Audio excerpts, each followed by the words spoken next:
দুবাইপতি আমরা বংশ পরম্পরা ধরে বাড়ি দেখাশোনার দায়িত্ব রয়েছে। ওনার নাতি থাকেন কলকাতা কসবায়, নাতির নাম জয় চট্টোপাধ্যায়। উনি আমার বাবার উপরে বাড়ি টোটাল দায়িত্ব দিয়ে রেখেছেন। আমার সাথে যোগাযোগ করতে হলে আমার যোগাযোগের নাম্বারটি হলো 8537998629। যারা রূপনারায়ণ নদীতে পিকনিক ও হোমস্টের জন্য যোগাযোগ করতে পারেন। হাই বন্ধুরা, তোমরা সবাই কেমন আছো? আমার একটা নতুন ভিডিওতে স্বাগত। দেখো আজকে আমরা যাচ্ছি শরৎচন্দ্রের বাড়িতে, সেইটাই তোমাদের দেখাবো ভিডিওতে। তো দেউলটি স্টেশনে নেমে আমরা চলে এলাম টোটো করে। তো দেখো এইটা হচ্ছে গেট আর কি, ঢোকার ফার্স্ট এটা গেট। বসতেন, টেবিলে খাতা রাখতেন, আর সোজা যে জানলাটা দেখতেন, জানলাটা খোলা থাকতো। বাইরে যে বাঁশ গাছ পাঁচিলটা দেখছেন, ওটা ছিল না। রূপনারায়ণ নদী ক্ষেত্রে বইতো। 2 নম্বর রাখে লক্ষ্য রাখুন, ওনার জুতো আছে, পাচ্ছে ফুলের মালা দিয়া। অনেক লক্ষ্য রাখুন ওনার লাঠি, আর চেয়ারে ওনার নিচে যে মৃত্যুসজ্জা ছবিটা দেখছেন, শরৎচন্দ্রের জেঠাপকি স্ত্রী হিরণময়ী দেবী। শরৎচন্দ্রের মৃত্যুর পরও উনি এই বাড়িতে 23টা বছর কাটিয়েছিলেন। এখানে বিপ্লবীদের মিটিং হতো। ডান দিকে একটা ঘড়ি চলছে, লক্ষ্য রাখুন 100 বছর আগের ঘড়ি। ছবিটা রয়েছে ওনার দ্বিতীয় পক্ষের স্ত্রী হিরণময়ী দেবী। ছবি তুলুন, ছবি তোলা যাবে। এটা বিপ্লবীদের মিটিং করছিল, ছবি তুলে পাশে করতে যান। এখানে দুজন থাকেন, তারা আর কি বলছে। রাধা কৃষ্ণ ঠাকুর শ্বেত পাথরের মূর্তি, চিত্তরঞ্জন ঠাকুর ঘর। তখনকার দিনে বাথরুম বাড়ির বাইরে, এখানে রান্নাঘর ছিল। দোতলা 78 বনের রান্নাঘরটা পরিয়ে, রান্নাঘরটা পরিয়ে এই ফাঁকা জায়গাতে। আর এই যে সিস্টেমটা করা রয়েছে, এটা হচ্ছে ভাতের ফ্যান করানোর জন্য। এটা বিপ্লবীদের পালিয়ে যাওয়ার রাস্তা, গোপন রাস্তা, ব্যাক রোড, সবুজ রঙের গেট। তো দেখো এই যে শরৎচন্দ্রের বাড়ির চারিদিকটা তোমাদের দেখাচ্ছি। দাদা তো বলে দিয়ে গেলেন এই দিকটা দিয়ে বিপ্লবীদের পালিয়ে যাওয়ার রাস্তা ছিল। তো আমরা নিচেটা দেখছি, এবার আমরা উপরে যাব। আমরা চলে এসেছি শরৎচন্দ্রের বাড়িতে। দেখো আমরাও দেখছি, তোমাদেরও দেখাচ্ছি ঘুরে ঘুরে চারিদিকটা। তো দেখতে থাকো।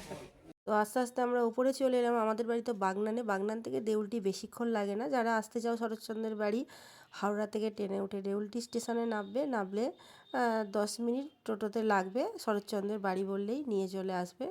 বা মেদিনীপুর থেকে একই ব্যাপার, দেউলটি স্টেশনে নেবে টোটো করে, বা হেঁটেও তোমরা আসতে পারো। আমরা ওপরে এসে গেছি, মানে দোতলাও সব পরপর ঘর আছে শরৎচন্দ্র চট্টোপাধ্যায়ের। তো আমরা দেখছি ঘরগুলো ঘুরে ঘুরে।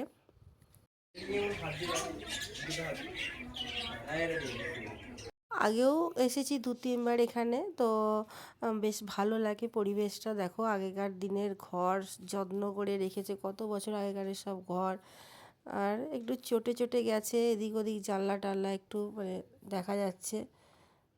আর দেখো এই যে দেখাচ্ছি, তো নিচে দাদারা আছে, কাকুরা আছে, ওরা বলে দিচ্ছে দুজন। তো ওপরে কেউ নেই, ওপরটা আমরা ঘুরে ঘুরে দেখছি, ফটো তুলছি। আর নিচেই থাকে আর কি সবাই বলে দেওয়ার জন্য শরৎচন্দ্র চট্টোপাধ্যায়ের সম্পর্কে।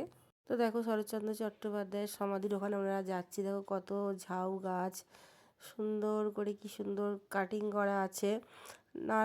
নানা রকমের ফুলের গাছ আছে, সব দেখাশোনা করার জন্য লোকজন এখানে আছে, পরিষ্কার পরিচ্ছন্ন করার জন্য।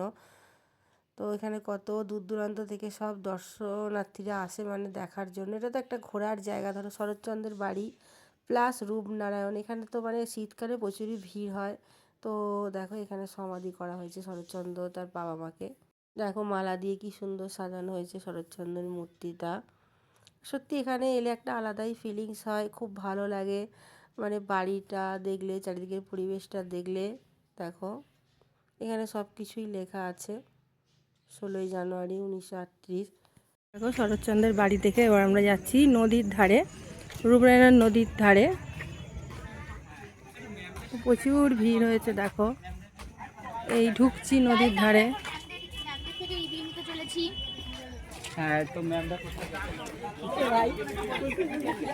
প্রচুর ভিড় হয়েছে, কলেজ স্টুডেন্টরা মনে হয় এসেছে। দেখো এই যে ঢুকছি, কত কিছু খাবার জিনিস বিক্রি হচ্ছে। পিকনিকের টাইমটা এখন জানুয়ারি।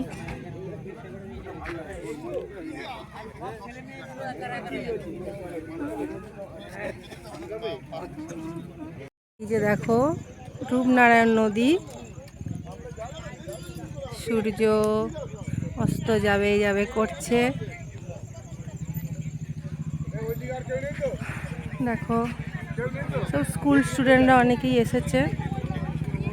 পুরো একটা মেলার মতো এখানটা মানে আর কি অবস্থা হয়েছে, মেলা বসেছে। বেশ ভিড় হয়েছে এখন, শীতকালে তো একটু বেশি ভিড় হয়ই। শরৎ মেলার টাইমও ছিল যখন আমরা গিয়েছিলাম কিছুদিন আগেই। তো ভিডিওটা একটু আমি দেরিতেই ছাড়ছি। কত চাষ হয়ে বাঁধাকপি, ফুলকপি আরও সব ধনেপাতা আমাদের নিয়ে আসতে বলছিল, একটু হয়তো কম দাম, কিন্তু না আমরা বয়ে বয়ে আনতে পারবো না বলে আনিনি। অনেকেই নিয়ে যাচ্ছে যারা বয়ে নিয়ে যেতে পারবে। তবে বেশ ভালো লাগবে, তোমরা একবার এসে ঘুরে যাও। দেখো কত আলু গাছ লাগানো হয়েছে। আজকের ভিডিও কেমন লাগলো জানিয়ে, ভালো লাগলে লাইক শেয়ার কমেন্ট করো, সাবস্ক্রাইব করে তোমরা পাশে থেকো। টাটা।